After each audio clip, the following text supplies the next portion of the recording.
तो प्रधानमंत्री नरेंद्र मोदी का मिशन 400 पार। प्रधानमंत्री नरेंद्र मोदी करौली से हुंकार भरेंगे। प्रधानमंत्री नरेंद्र मोदी की करौली में चुनावी रैली होनी है। सिद्धार्थ सिटी में प्रधानमंत्री नरेंद्र मोदी की चुनावी सभा है। मुख्यमंत्री मनोहर शर्मा भी सभा में शामिल होंगे। पीएम मोदी के दौरे को लेकर पुलिस प्रशासन हाई अलर्ट है। व्यवस्थाएं चाक चौबंद है। प्रधानमंत्री की सभा को लेकर के तैयारियां भी पूरी की गई है। एसपीजी सहित त्रिस्तरीय सुरक्षा व्यवस्था, 7 आईपीएस, करीब 7 दर्जन एएसपी और डीएसपी सुरक्षा व्यवस्था के लिए तैनात रहेंगे। और प्रधानमंत्री नरेंद्र मोदी जब आ रहे हैं करौली धौलपुर, तो फिर तैयारियां पूरी की गई हैं उनके प्रस्तावित दौरे को देखते हुए। अब चूंकि प्रधानमंत्री नरेंद्र मोदी का दौरा है, देश के प्रधानमंत्री का, तो ऐसे में सुरक्षाओं को और अधिक बढ़ाया गया है, तैनाती की गई है। चलिए हमारे साथ सहयोगी रवि कटारा जुड़ गए। रवि, बताइएगा, प्रधानमंत्री नरेंद्र मोदी की रैली को देखते हुए आज क्या तैयारियां दिखाई दे रही हैं? करीब कितने बजे पहुंच जाएंगे वो?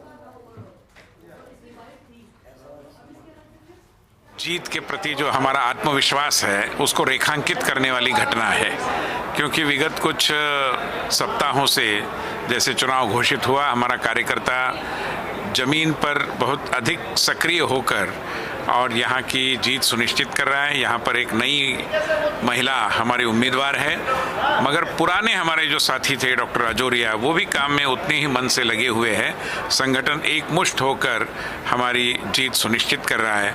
उनका आत्मविश्वास आज की इस सभा के कारण और बढ़ेगा और अभी जो 4-5 दिन बचेंगे उसमें हम हर बूथ केंद्र पर जाकर वोटरों को फिर एक बार संपर्क करेंगे और कमल का चिन्ह वाला बटन दबाने के लिए उनको प्रेरणा देंगे।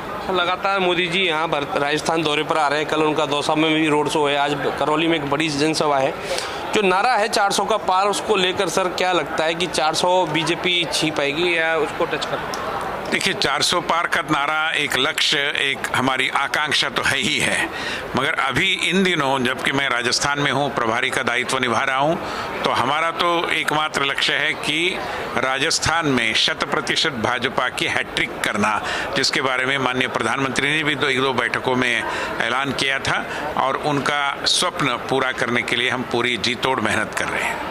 सर क्या लगता है, आप लगातार राजस्थान का दौरा कर रहे हो, कल भरतपुर भी थे, आज करौली हैं, तो लगातार आप क्षेत्र का दौरा कर रहे हो, आपको क्या लग रहा है सर, राजस्थान की जनता का मूड क्या है इसमें? देखिए, 3 बातें हैं। एक तो डबल इंजन सरकार का महत्व लोगों ने पहचाना है, क्योंकि लंबे अरसे से जो प्रलंबित विषय थे वो इस सरकार के होते, जैसे पेपर लीक के कारण हमारे युवाओं की उम्मीदों पर पानी फेरने का जो क्रम बना था एक दृष्टि से पुरानी भ्रष्ट सरकार के कारण, उसको हमने पूर्ण विराम दिया है।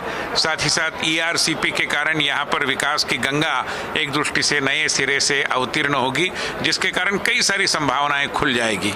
साथ ही साथ जिस पद्धति से हमारा मंत्रिमंडल मुख्यमंत्री के नेतृत्व में काम कर रहा है, तो उससे भी लोग बहुत प्रसन्न है। और प्रधानमंत्री मोदी जी के प्रति तो जनता में अपार उत्साह, आत्मविश्वास भी दिखाई देता है। और तीसरी बात है कि हमारा पूरा राजनीति का बल पॉलिटिक्स ऑफ परफॉर्मेंस पर रहा है।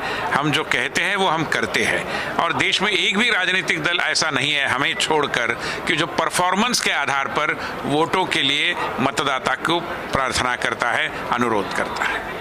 सर मोदी की गारंटी जो था वो राजस्थान में जनता के लिए सौगात मिली और गारंटी पर जनता खरी उतरी। मोदी जी ने जो गारंटी राजस्थान चुनाव में दी थी, लेकिन अब केंद्र की गारंटी, मतलब मोदी जी अब गारंटी दे रहे हैं केंद्र सरकार वाली, तो क्या लगता है कि जो राजस्थान की 25 की 25 सीटें हैं, क्या एक बार फिर से बीजेपी के खाते में जा पाएंगी? निश्चित रूप में खाते में जा पाएगी, क्योंकि चाहे यहाँ के जितने सारे समाज है, हमारे जाट समाज के मित्र है, हमारे मीणा समाज के लोग हैं, राजपूत समाज के लोग हैं, यहाँ पर ब्राह्मण समुदाय है, तो समाज का सारा वर्ग, जनजातीय वर्ग, अनुसूचित जाति वाले वर्ग, ये सारे वर्ग एक मुश्त होकर प्रधानमंत्री के साथ खड़े हैं, क्योंकि उन्होंने जो सबका साथ सबका विकास का मंत्र दिया उस पर वो खरे उतरे हैं।